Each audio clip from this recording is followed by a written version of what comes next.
This is Growthaholics.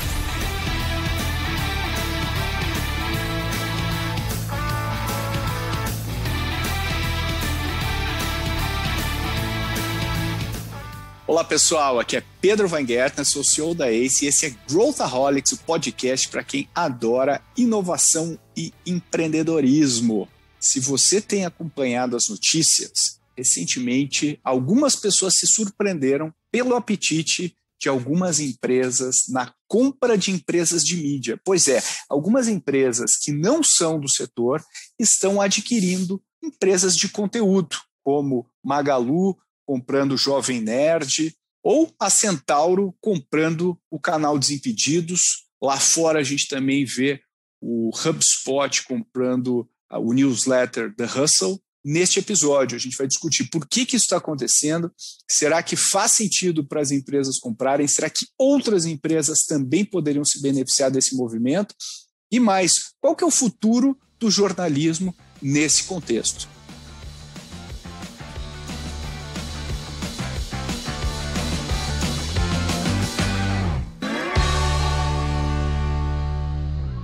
Hoje temos duas pessoas muito divertidas e inteligentes para a gente falar sobre o tema do conteúdo e por que isso é importante para as empresas. E duas boas-vindas para, novamente, Gabriel H. Tudo bem? Bem-vindo novamente ao Growthaholics. Tudo ótimo, muito bom estar aqui de novo com você, Pedro. E também Felipe Collins, já um veterano com seu cabelo arrepiado, hoje dando os seus insights aqui no nosso episódio. Tudo bem, Felipe? Olá, Pedro. Olá, ouvinte. Você que nos escuta e não nos vê o vídeo, parabéns por não estar vendo meu cabelo nesse exato momento. É uma honra estar de volta neste podcast que eu gosto tanto de gravar. Boa. Hoje a gente vai falar sobre esse tema aí que está intrigando as pessoas, que é por que essas empresas de varejo e etc. estão comprando sites de mídia, empresas de conteúdo. E para começar aqui a nossa discussão, vamos explicar para os nossos ouvintes o que aconteceu para situar todos que estão aqui sintonizados com a gente. Quem quer dar o cenário, o pano de fundo aí? Eu começo aqui para falar das companhias de varejo comprando as empresas de conteúdo, mas antes um breve adendo. Você escolheu muito bem os seus co-hosts, os seus convidados deste podcast, porque tanto eu quanto o Gabriel viemos da indústria de jornalismo e da indústria de conteúdo, então agora dentro de business a gente sabe os dois lados da moeda. Então o que nos motivou a trocar mensagens furiosas no Slack e criarmos a pauta deste episódio foi a compra do Jovem Nerd pela Magalu. Os produtores de conteúdos, creators, foram comprados pela grande varejista que poucas semanas antes, na verdade, já havia adquirido o Still the Look, de canal de moda, né? E também o Canaltech, também uma companhia de conteúdo para tecnologia. E a gente vê essa tendência aparecendo bastante. Então, no começo do ano, a SBF, que compende Centauro e Nike, comprou a produtora do canal de YouTube Desimpedidos, e agora, super recente, a Adidas fez uma parceria com o Cenas Lamentáveis, que é uma página também de futebol do Instagram, e a gente vê historicamente isso acontecendo, vamos falar um pouco mais adiante, mas historicamente companhias de varejo e grandes corporações se aliam tanto como comprando, né, quanto investindo em empresas de conteúdo, e a gente começou a olhar esse movimento com bastante curiosidade lá fora nos Estados Unidos. O HubSpot, software de automação de marketing, comprou a newsletter The Hustle, que fala sobre inovação e empreendedorismo também. Então, tem sido uma tendência... Felipe, você pode pronunciar de novo o nome da newsletter que ele comprou, que eu achei perfeita a sua pronúncia. Muito obrigado. O meu sangue americano correndo nas minhas veias funcionou para alguma coisa. É a The Hustle, ou em português... eu não sei como é que a gente traduz isso para português. Me ajudem. Eu não sei, acho que é o... Também não. Hustle, para mim, não... Essa é meio quando você dá uma raça, vai bem assim, dá um sangue nos olhos. Sangue nos olhos. O Sangue nos Olhos é o nome da newsletter, versão brasileira. Sanguenosolhos.com.br. Vamos registrar o domínio aí. Bom, então, desculpa, Felipe, eu interrompi o teu raciocínio. Imagina. Para finalizar aqui o raciocínio, então, companhias de varejo estão comprando companhias de conteúdo. Comprando, fazendo parcerias, investindo e assim por diante. E isso começou a nos ativar o modo... Por que eles estão fazendo isso? Deixa eu entender o que está acontecendo, os objetivos por trás, né? Então, essa é um pouco da pauta que a gente vai discutir no podcast neste episódio. Boa. E agora eu já passo para o H aqui. H, dá a explicação do seu ponto de vista, por que isso está acontecendo, qual que é o interesse dessas empresas para a gente começar a mergulhar nesse assunto? Bom, eu sou suspeito para falar porque eu sou muito fã de conteúdo. Acho que conteúdo, quando a gente pensa em eu preciso construir autoridade, preciso me relacionar mais perto com o meu público, preciso criar uma cola ali com o meu público para que o cara confie em mim e me veja como autoridade. Conteúdo é o caminho, não é um dos caminhos, é o caminho. Eu acredito muito nisso. E aí, quando você olha, por exemplo, pegar o caso do Magalu aqui, pegar o caso do Jovem Nerd. O Jovem Nerd, ele não é só um creator ali, podcast, site.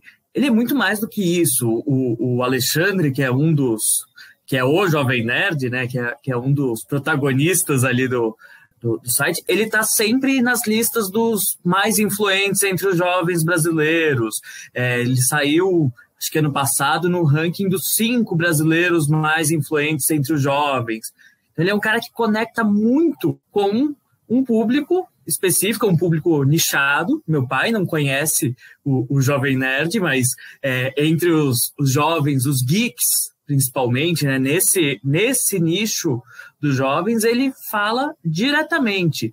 É o maior podcast do Brasil, é um dos principais canais de YouTube do Brasil, que fala com um público que movimenta 20 bilhões de reais por ano. Então, eu ter a chance de ter um canal direto com esse cara, né, eu tenho um canal direto com 20 bilhões de reais por ano, não é pouca coisa. A mesma lógica, a SBF quando compra o Desimpedidos. Os caras do Desimpedidos, eles são, nesse universo de esporte, eles são muito referentes, eles são um canal mais do que relevante. E é um canal direto de conversa. O grande desafio é o que fazer no dia seguinte. Mas acho que a gente pode trazer isso para daqui a pouco.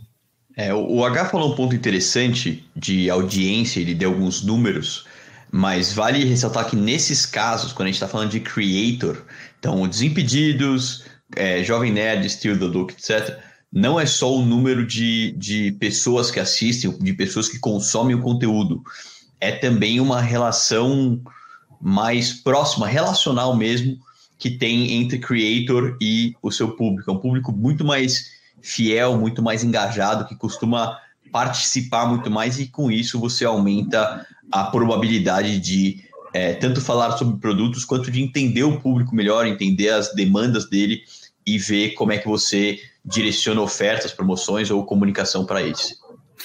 E eu acho que tem uma lógica diferente quando a gente pensa, por exemplo, no movimento do Magalu comprando o Jovem Nerd e no movimento do Magalu comprando o Canaltech. Canaltech é um canal de mídia, um site informativo ali mais na lógica tradicional, né? Então ali é um espaço grande e relevante para o Magalu explorar o Magalu Ads, as tentativas ali de entrar forte nesse mercado de propaganda, que é algo que eles estão fazendo também com outras aquisições, né? Magalu fez 17 aquisições nos últimos tempos, a gente falou aqui de 3, então 17% desses 17% é de empresas de conteúdo, o que é relevante, o que é um sinal relevante, mas tem uma lógica também aí de fortalecer o braço de venda de mídia, do Magalu Ads, que eles chamam. O Canaltech está mais ligado a isso. O Jovem Nerd tem uma relação, e a mesma coisa com o Steal the Look. uma relação de proximidade, de autoridade com o público muito forte. Então, são duas lógicas diferentes e complementares, na minha visão.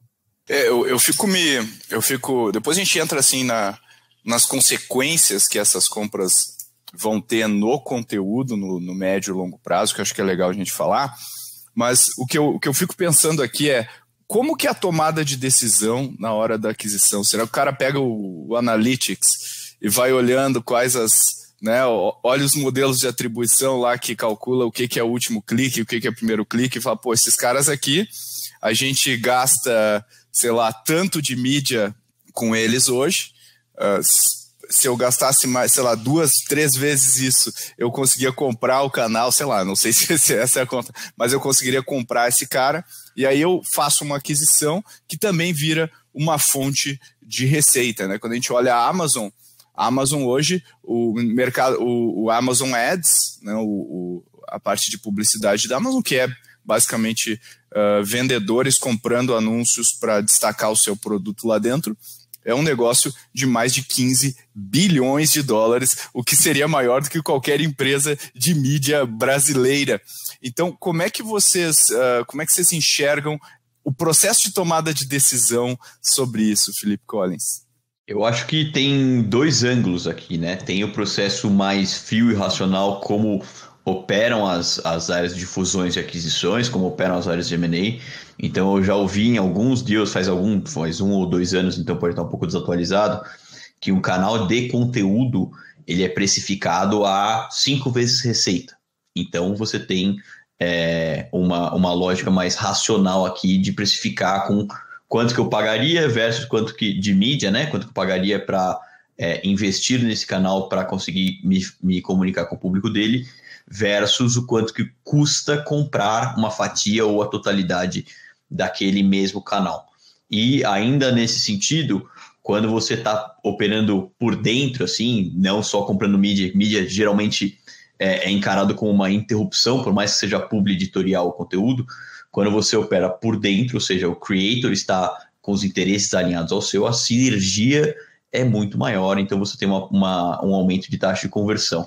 Então, eu acredito que sim, vão olhar analytics, vão olhar modelo de atribuição, mas vão olhar também, especialmente no caso dos creators, engajamento, tempo de atenção, quem é o usuário, quantas vezes esse usuário volta, quantas vezes esse usuário interage com a publicação ou com o canal. Então, você coloca alguns aspectos reputacionais também de ganho de atenção junto com a parte mais fria da aquisição.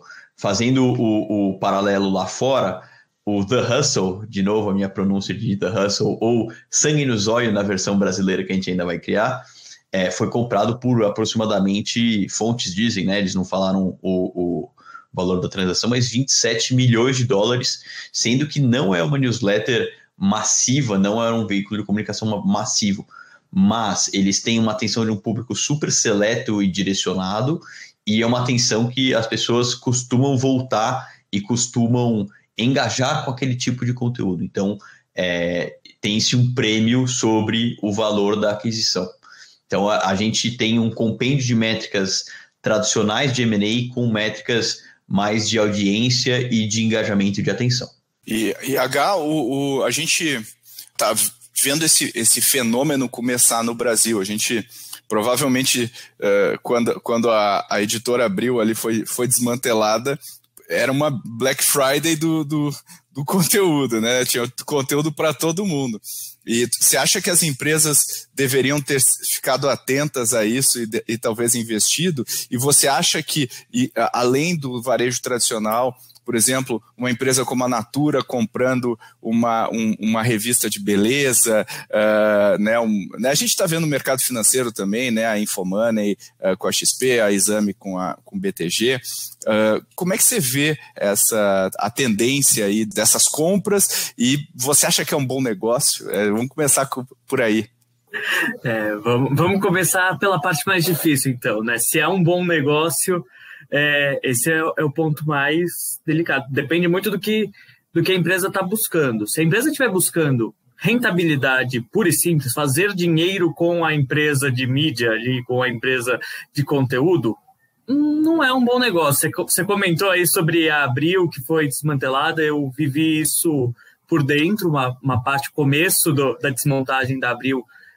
Eu trabalhei na Abril durante alguns anos e eu saí de lá no dia que a Abril vendeu 15 revistas. Só que vendeu para outra editora, porque não tinha essa lógica ainda de empresas querendo comprar. A Abril vendeu 15 revistas. 15 revistas, no caso, não 15 exemplares, 15 títulos. Não 15 exemplares, 15 marcas. 15 títulos. Exatamente. A Abril, num dia, a Abril vendeu 15 títulos, e os títulos que não interessaram ali para a editora Caras, que foram, se eu não me engano, 3 ou 4 títulos, foram encerrados. E aí sobraram ali uns 10, se eu não me engano. Mas nessa lógica do fazer dinheiro com conteúdo jornalístico ali, a gente já tem vários exemplos de que é difícil, né? As empresas tradicionais, elas estão sofrendo. Mas aonde entra na lógica, na equação da estratégia de negócio, aonde entra ter um Jovem Nerd, ter um Desimpedidos ou ter um Canaltech?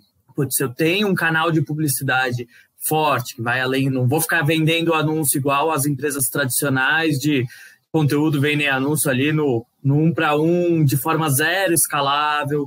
Se eu tenho uma lógica diferente, seja de publicidade, seja de fortalecer o relacionamento, fazer o meu cliente voltar mais vezes, criar quase que o inbound 3, 4.0 ali, o inbound no turbo. Em vez de eu ter o meu blog, eu tenho o Jovem Nerd trabalhando para relacionar com o meu público. Eu queria expressar minha satisfação com essa discussão, que há 15 anos, 14 anos na verdade, quando eu entrei na faculdade com o Gabriel, a gente tem essa discussão nas mesas de bar desde sempre, de como é que é o mercado editorial, como é que o mercado de conteúdo se salva. Só um adendo para quem está ouvindo aqui, fica o disclaimer que eu e o Felipe, nós nos conhecemos há 14 anos na faculdade de jornalismo, então esse podcast ele já vem sendo gestado há algum tempo. Tem um quê de terapêutico aqui para nós, essa discussão. Mas pensando quando uma empresa de conteúdo ela é comprada, tá? Existe forma de vocês monetizar uma empresa de conteúdo, existe forma de você ganhar dinheiro, mas pensando no volume e na grandiosidade e no nível de dinheiro e taxa de atratividade para uma companhia de varejo, uma companhia de conteúdo ela faz muito mais sentido se você tem um ecossistema. E aqui eu falo ecossistema no sentido de você tem outras companhias ou outras unidades de negócio as quais essa empresa de conteúdo pode alavancar por meio de gerar atenção ou ajudar a setar a agenda para aquele tema ou começar a se relacionar com o público, que é o que a gente vê com, por exemplo, a Morning Brew, outra newsletter super legal sendo comprada pelo Insider Inc., ou com essas compras que a gente já falou, então Magalu, Nike, Centauro, Adidas fazendo uma parceria com o Cenas Lamentáveis, enfim. As empresas de conteúdo servem como uma alavanca de crescimento de outras companhias ou de outras unidades de negócio do grupo. E esse é um grande diferencial aqui que a gente pode ter, que pode tanto salvar o mercado editorial, embora essa palavra seja super presunçosa aqui, não tem uma salvação óbvia, mas de você continuar fazendo dinheiro rodar pelo mercado de conteúdo e isso também refletir na parte de consumo. Existe uma exceção quando a gente fala de fazer dinheiro com conteúdo, que é o conteúdo, mais do que o conteúdo nichado e que vale dinheiro para alguém, o conteúdo que ter acesso a ele vale dinheiro para alguém. Um exemplo aqui no Brasil é o Portal J, que traz notícias jurídicas ali que não estão na mídia normal, mas que faz muita diferença para um advogado, para um juiz assinar. Ele vive sem publicidade, ele vive só de assinatura e se mostra rentável, mas ele é uma exceção. É assim como um jornal de economia, sei lá, um Wall Street Journal também. Todas as matérias fechadas, tem ali o paywall duríssimo, você não consegue acessar, porque a informação que sai no Wall Street Journal, ela vale dinheiro. O investidor que assina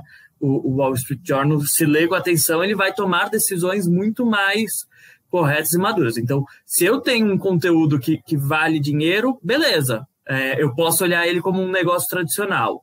Se não, se eu estou no conteúdo mais comoditizado, que é o conteúdo de entretenimento, que é o conteúdo de negócios em geral, o conteúdo padrão de negócios, aí eu tenho que entrar na guerra pela audiência, pelo volume, para ou estabelecer um laço mais forte ou vender mídia dentro do meu espaço. Ou vale dinheiro o conteúdo ou vale dinheiro a audiência.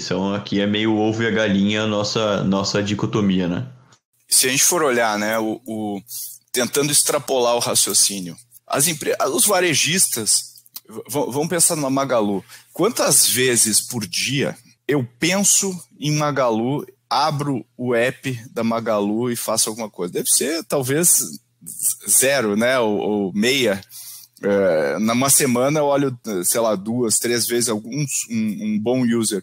Agora, se eu aumento a minha imersão na marca com outros touchpoints e pensar que é muito árido ser uma empresa puramente transacional, onde vai lá que é mais fácil, vai lá que é mais barato, né, vai lá que tem desconto. E como que eu expando isso? E se a gente for pensar, as empresas quanto valem as empresas que mais têm touchpoints com os seus clientes? Pensa, o Google. O Google a gente usa para buscar, a gente usa para navegar na internet, a gente usa para ver o e-mail, né? Sei lá, várias pessoas. O Facebook, a gente usa várias propriedades dele. Então, quanto mais eu uso uma empresa, e até o Facebook e o Google são as novas empresas de mídia. Elas aplicaram um modelo de negócio de mídia num outro contexto. Então, acho que também tem esse raciocínio de transformar o conteúdo das empresas num conteúdo melhor, porque tradicionalmente o conteúdo corporativo é muito ruim. Conteúdo corporativo é ruim, é tudo how-to, são coisas talvez mais práticas, porque se eu vou criar um conteúdo de topo de funil, é muito complicado eu dedicar a equipe, fazer o negócio funcionar muito bem. Então as empresas acabam dedicando assim, qual o melhor celular, qual, né, veja, a gente revisou os... Então acaba ficando um conteúdo um pouco mais, também mais árido, também mais transacional. Como é que você vê isso aí, Felipe?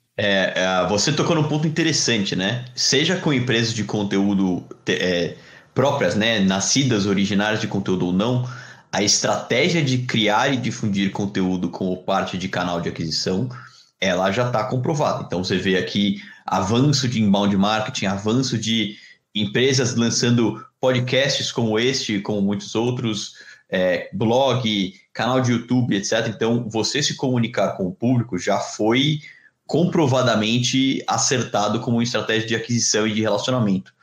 Mas isso traz também, como você bem citou, Pedro, um cansaço. Então, pessoas e companhias fazendo por fazer, e aí fica meio que de qualquer jeito. E não tem autenticidade, não tem profundidade, assim por diante. E aí, quando você vê uma empresa de conteúdo, ou tanto que companhias que pensam conteúdo como core, quanto empresas nativas de conteúdo, dá para você perceber a diferença. Então, isso tem muito a ver também com o que você faz no dia 2 da aquisição, no dia 2 de uma parceria.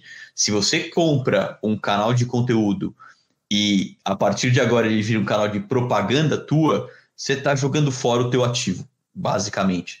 Só que se você compra, mantém o creator ou a companhia de mídia independente, criando material legal, e você consegue encontrar alavanca, seja em espaço publicitário, seja em espaço patrocinado, seja em espaço orgânico mesmo para você se relacionar com o público, aí você começa a ter bem mais sinergia. Então, comprar para transformar num banner teu não faz sentido. Comprar para manter a empresa independente criando e na verdade, dando mais recursos, na verdade, para ela fazer o que ela faz de melhor, aí sim a gente tem uma estratégia de M&A, uma estratégia de parceria bem sucedida. E aí, H, vamos pensar no dia 2, né?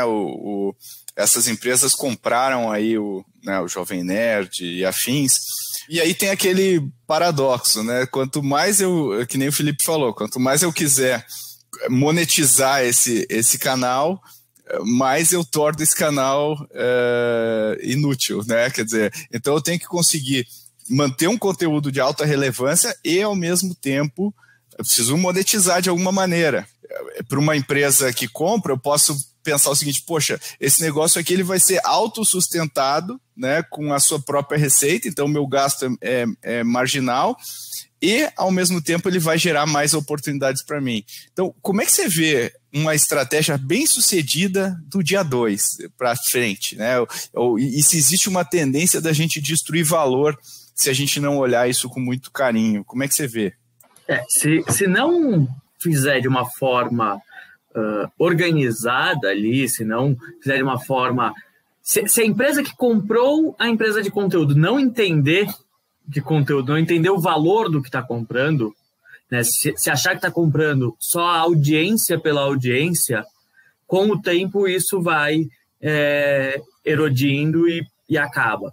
A gente vê alguns casos de empresas que compraram empresas de conteúdo e a gente entra no site e um conteúdo, virou um conteúdo extremamente chapa branca. Então, aquela autoridade que você tinha, aquela força de marca que você tinha como empresa de conteúdo, o leitor ele volta uma, duas, na terceira vez ele fala, não, isso aqui não me entrega mais nada. Exato. Isso aqui é um panfleto. Então, precisa ter uma estratégia muito bem pensada, uma estratégia muito complementar por trás. Não dá para esperar que eu vou forrar o site só com textos. Para mim, não é o meu blog. Acho que esse é o primeiro alerta que tem que ter para as empresas. Não é o blog.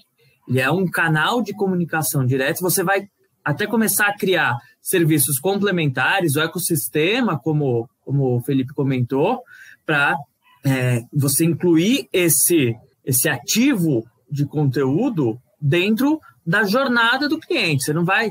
É o topo do funil que você vai trabalhar, é a proximidade com o cliente. O cliente tem que saber que aquele portal, que aquele creator agora é associado, pertence a um grande grupo, isso é importante, mas ele tem que continuar confiando. É claro, a confiança não vai ficar 100% igual.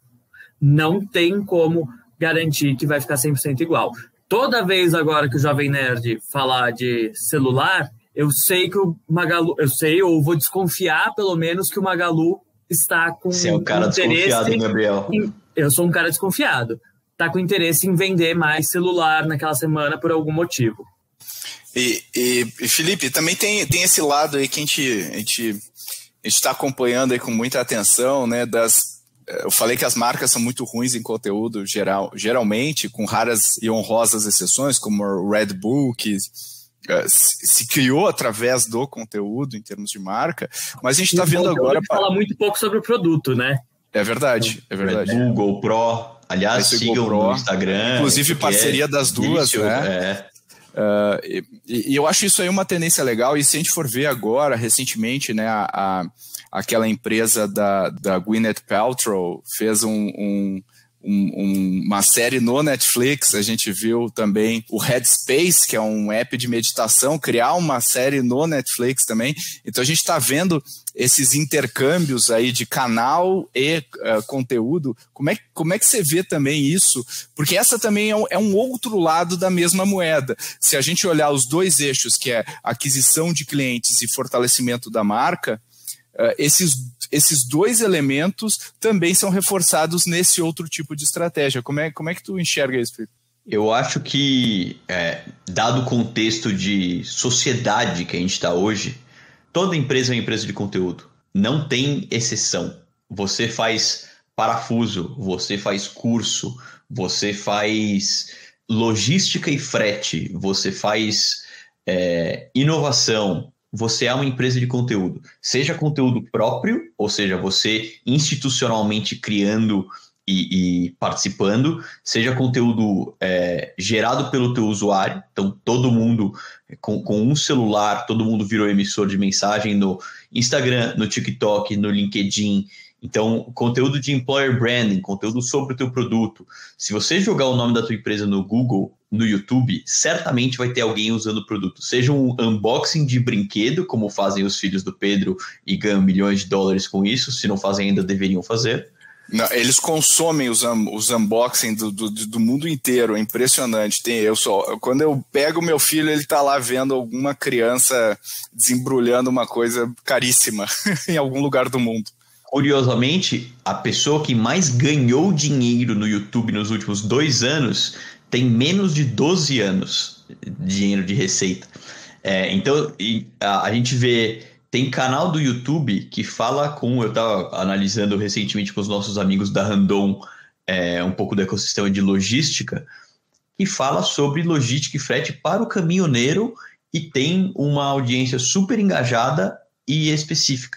Tem canal de inovação que nem esse podcast aqui, é um podcast criado por uma companhia específico de inovação, de tecnologia e empreendedorismo, que tem o seu público seleto. Então, o que o Pedro postamos no LinkedIn, conteúdo que, seja ligado à corporação ou não, reflete na percepção de employer branding. Então, toda empresa é uma empresa de conteúdo.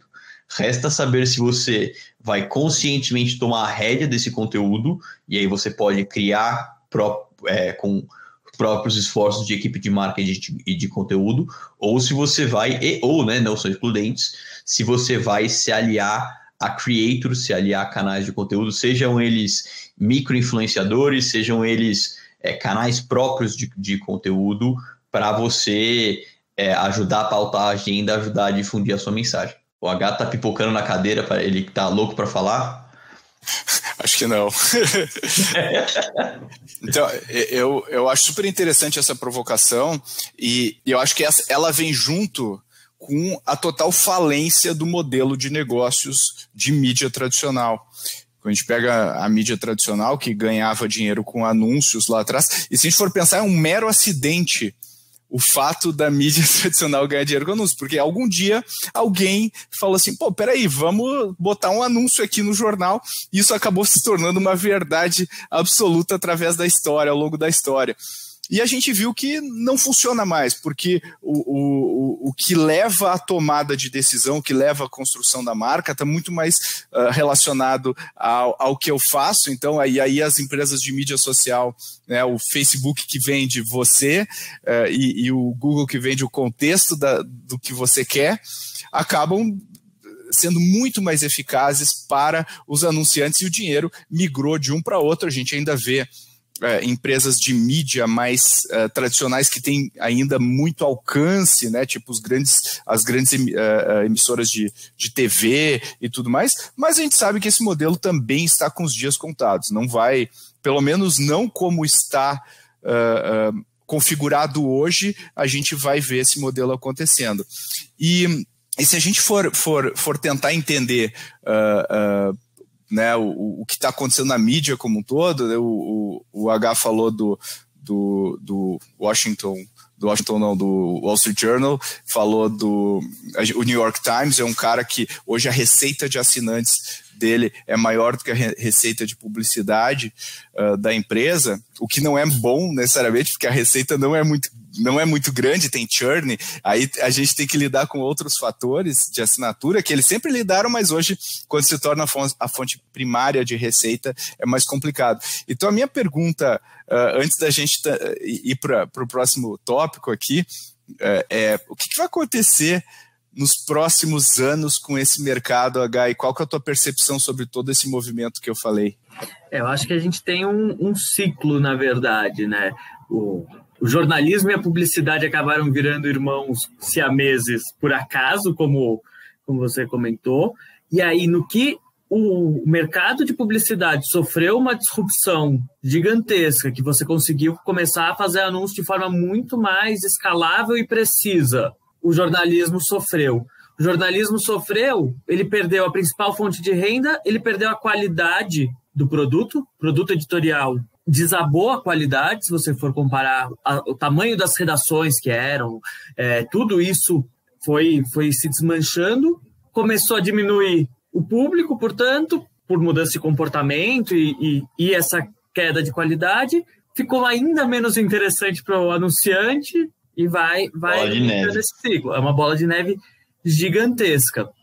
E eu acho que esse modelo da dependência da publicidade, ele já está fadado ao fracasso. Eu fico muito preocupado, eu vejo muita iniciativa, muito jornalista que sai de redação e monta ali a sua newsletter, monta o seu pequeno portal, repetindo o mesmo modelo que já foi fadado ao fracasso, né?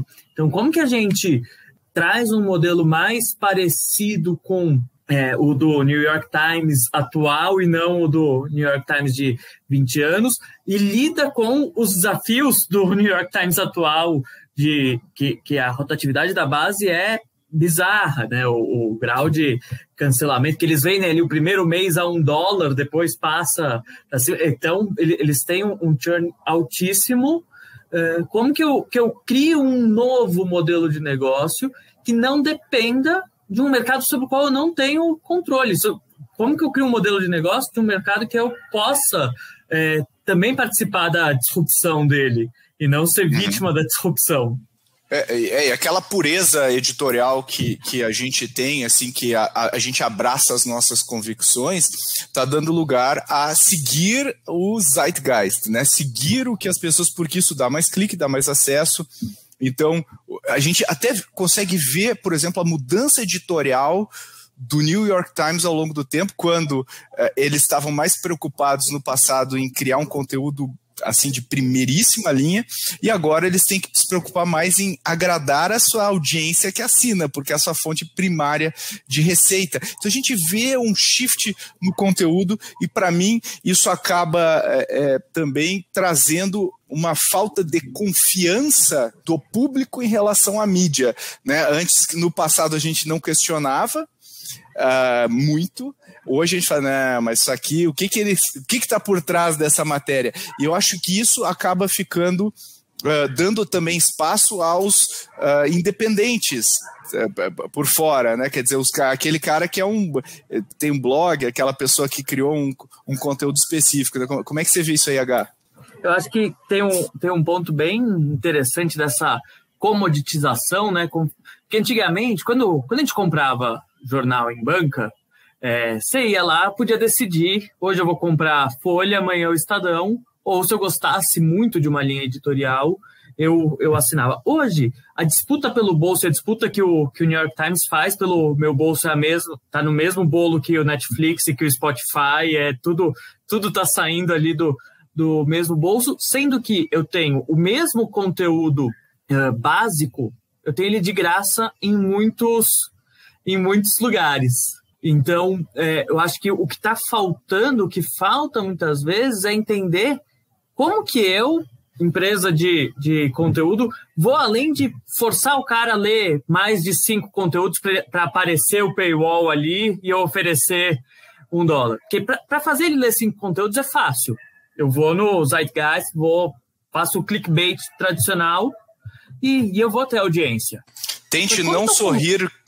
Tem um ódio de clickbait. Tem um ódio. Assim, 7 coisas que vão mudar a sua vida. A terceira é sensacional. Ah, bicho.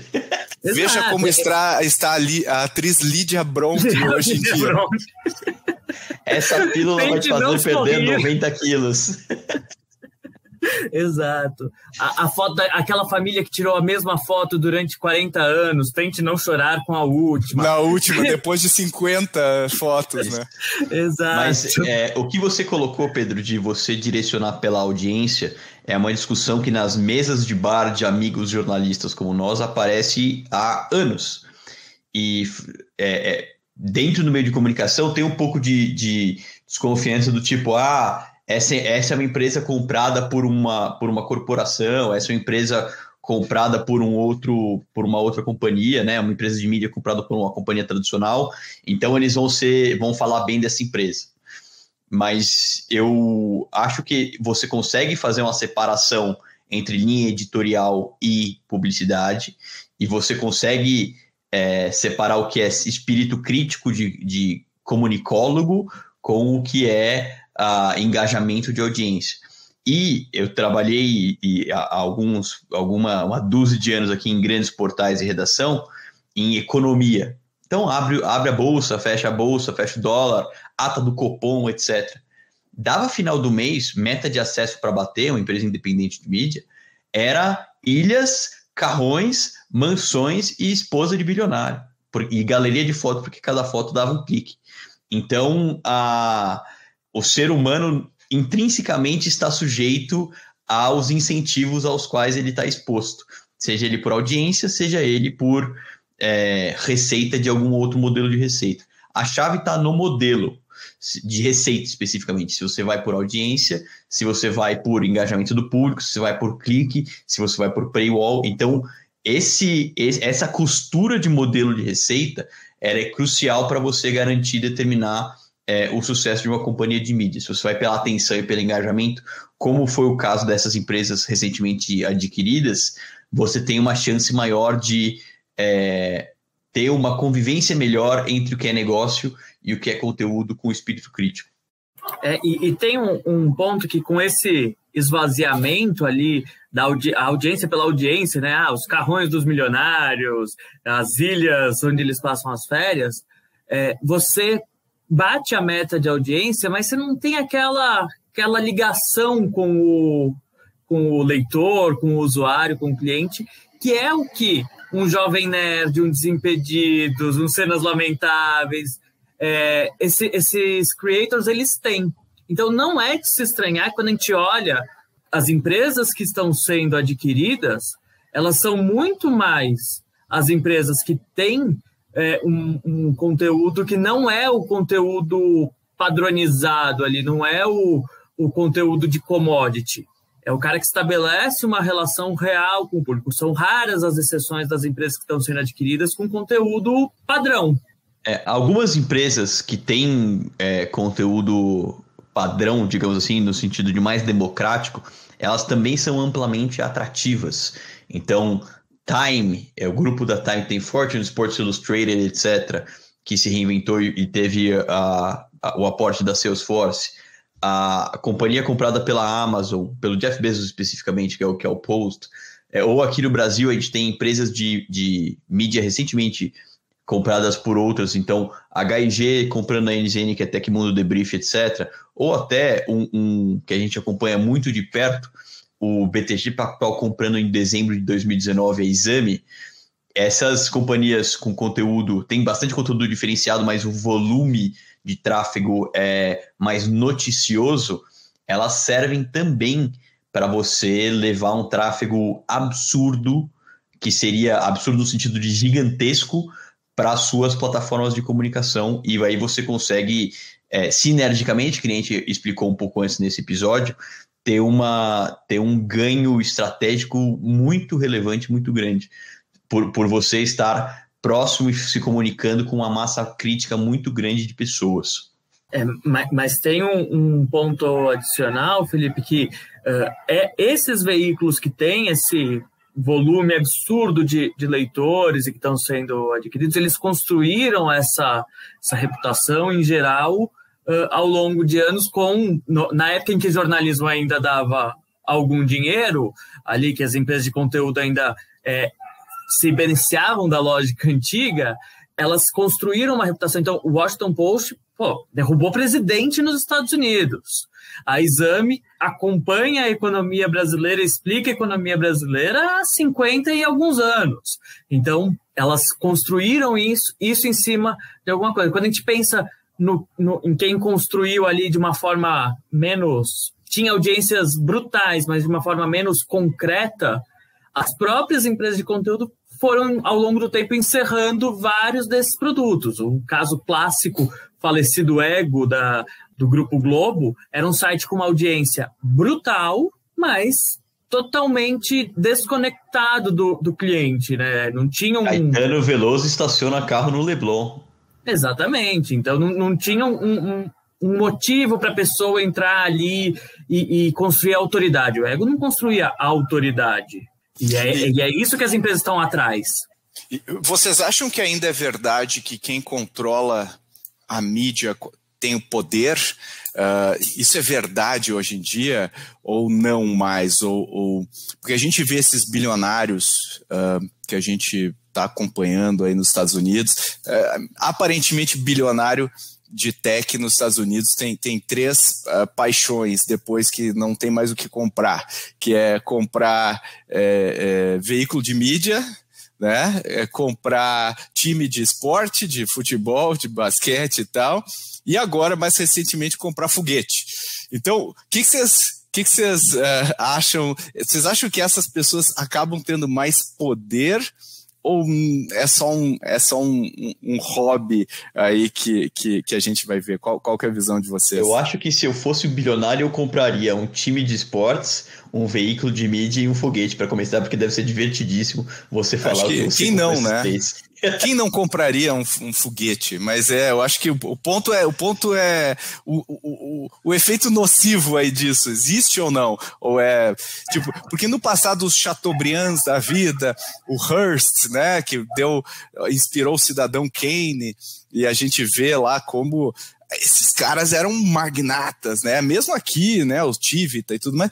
Como é que vocês veem essa nova geração? A mídia gerará novos tycoons aí da indústria, ou agora a gente tá de um Elon Musk de mídia para reinventar esse negócio? E será que já não existe o Elon Musk de mídia, que é o Mark Zuckerberg e companhia? O que vocês acham? Eu acho que se foi verdade de alguma hora essa coisa do Chateaubriand que consegue pela mídia manipular todo mundo, eu acho que não tem mais tanta força. Então você pode tentar fazer isso e ter sucesso em curto prazo, mas no longo prazo você vai perder credibilidade e especialmente, não só credibilidade, atenção. Então quando a gente fala de mídia, a gente não precisa ir muito longe. As eleições brasileira e americana, a última, foram decididas pelo WhatsApp, que não é um veículo de mídia, e por veículos difusores de notícias pouco verdadeiras que, pela distribuição massiva do seu conteúdo, convenciam mais e mais pessoas. Componente então, social, né? Que basicamente você está falando. Exato. Então, você ter um veículo de mídia mais ou menos consolidado depende mais da tua distribuição e da reputação que você tem com aquele público, ou até com aquela bolha de público com a qual que você se relaciona, do que efetivamente aquela coisa mais institucional eu domino um grande grupo de mídia, logo eu mando no mundo. Tem um documentário super legal acho que ainda está no Netflix, da morte do Gizmodo e daquele lutador de luta Hulk Hogan. Livre. Esse mesmo, Hulk Hogan. É o Peter Thiel, né, que financiou. Esse é um bom exemplo do quanto que um bilionário pode influenciar no destino de um veículo de mídia. Mas eu não acho que é tão verdadeiro agora você comprar um veículo jornalístico, né, de mídia ou influencer, e você ter o poder em suas mãos, porque a atenção está mais fragmentada, você tem mais e mais formas de consumir conteúdo, então não me parece mais tão poderoso. Claro, exceção feita a Google, Facebook e demais redes sociais, que aí sim você tem um volume tão grande de dados e de pessoas na tua mão que você pode fazer qualquer coisa. Eu acho que esse é um mercado que sempre teve ali os seus mecenas, né? Que citou aqui o Chateau no Brasil, o Cidadão Kane, é da natureza do mercado, seja pela influência que tem, seja pelo prazer de estar ali controlando a forma, o que é e o que não é notícia. Isso não é à toa que existe uma mística em torno da profissão de jornalista, né? E o bilionário ele se realiza nisso na enésima potência quando ele é o dono do veículo. E é uma discussão muito, muito constante mesmo.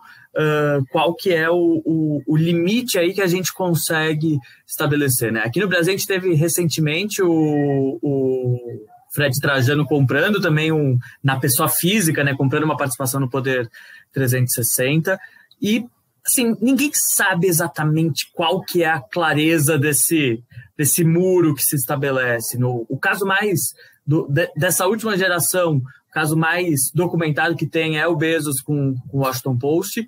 os editores do Washington Post juram de pé junto que não tem interferência nenhuma do Bezos na linha editorial. De fato, de vez em quando saem algumas matérias, algumas reportagens críticas à Amazon, mas se você for analisar profundamente a cobertura do Washington Post, ela é menos crítica à Amazon e aos interesses da Amazon, inclusive em brigas com o serviço postal americano, etc., do que qualquer outro veículo. A cobertura dessa disputa entre a Amazon e o serviço postal americano, a cobertura feita no Washington Post e no New York Times é bem diferente. Vale colocar as duas matérias lado a lado e comparar, porque mesmo que o cara diga que não quer influenciar, ele é o chefe na última linha, né? Ele tem uma influência grande ali. Não tem jeito. E falando em parcerias com veículos de mídia, agora estamos aqui encerrando o nosso episódio hoje. Felipe, dá um spoiler aí de uma parceria com um veículo de mídia que a gente acredita e que vai varrer aí o nosso mercado de educação. Explica melhor isso aí, Felipe Collins. Legal, Pedro. É com muito orgulho que eu anuncio em primeira mão, e aqui o primeira mão é na data da gravação.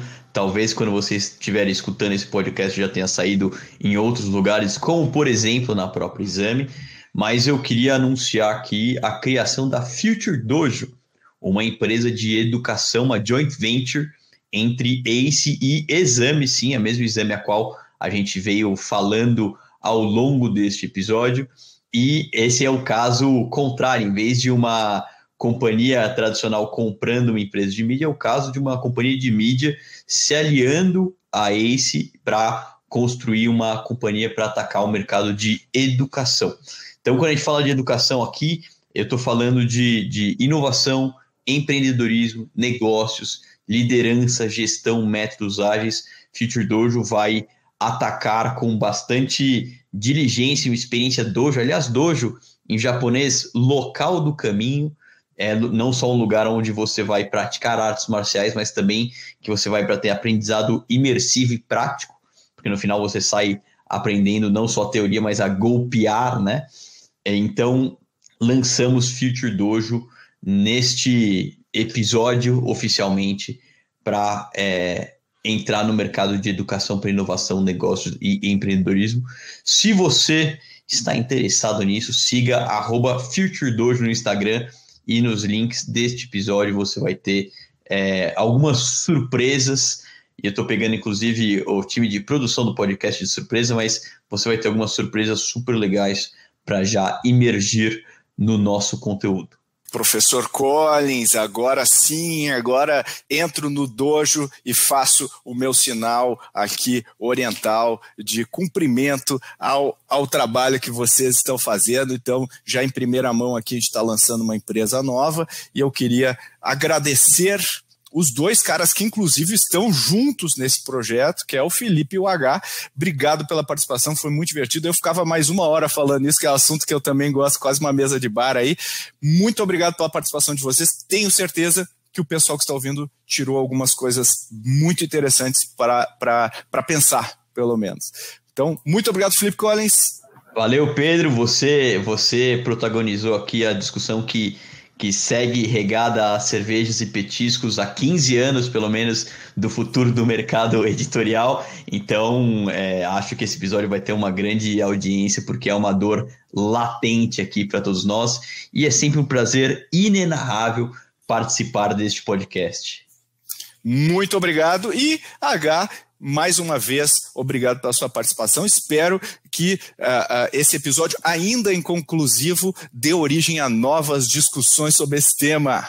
Com certeza ainda teremos pelo menos uns 15 anos de mesa de bar. Inclusive, o Jeff Bezos diz que em 15 anos não teremos mais jornal impresso, então a gente pode acompanhar isso daqui até as próximas mesas de bar, nos próximos 15 anos. Foi um prazer estar nesse papo com vocês. Se você gostou desse episódio e curte o assunto de M&A, não deixe de ver o episódio 71, onde a gente fala sobre Corporate Venture. Também, falando sobre conteúdo, a gente discutiu no episódio 9 desse podcast uma lista de livros que todo empreendedor precisa ler. Não posso deixar de reforçar que inovação na prática tem tudo a ver com a Future Dojo que a gente falou nesse episódio, que é uma joint venture da ACE com a Exame, focada em educação. Dá uma olhada no site futuredojo.com.br. Não esqueça, como sempre, de compartilhar esse episódio, mandar os seus feedbacks para a gente e curtir com 5 estrelinhas lá no seu player favorito de podcasts. Muito obrigado e a gente se vê na semana que vem.